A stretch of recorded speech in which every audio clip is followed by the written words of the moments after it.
भारतीय प्रजासत्ताक दिनाच्या तमाम देशवासियांना आणि महाराष्ट्रातील तमाम जनतेला मी खूप खूप शुभेच्छा देतो।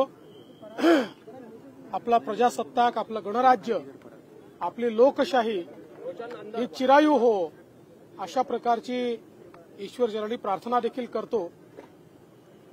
भारताच्या लोकशाहीने ही जी काही प्रगती केलेली आहे ती अत्यंत लक्षणीय आहे आणि आपले प्रधानमंत्री श्री नरेंद्र मोदीजी यांच्या नेतृत्वात ज्या प्रकारे एकीकडे भारत गरीब कल्याणाचा अजेंडा राबवतोय आणि दुसरीकडे सायन्स, टेक्नॉलॉजी, इनोव्हेशन, शेती, उद्योग या सर्व क्षेत्रांमध्ये नवनवीन सोपान त्या ठिकाणी गाठतोय आणि या सगळ्या वाटचालीमध्ये एक महत्वाचा भागीदार आपलं महाराष्ट्र राज्य होत आहे, याचा मला अतिशय आनंद आहे आणि म्हणून सगळ्यांना मी पुन्हा एकदा आजच्या प्रजासत्ताक दिनाच्या शुभेच्छा देतो।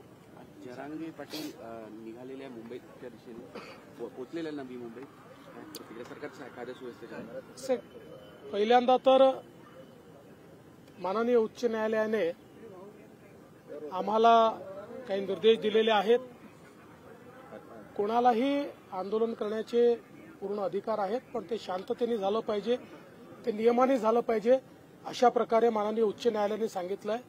त्याचं आम्ही तंतोतंत पालन करू।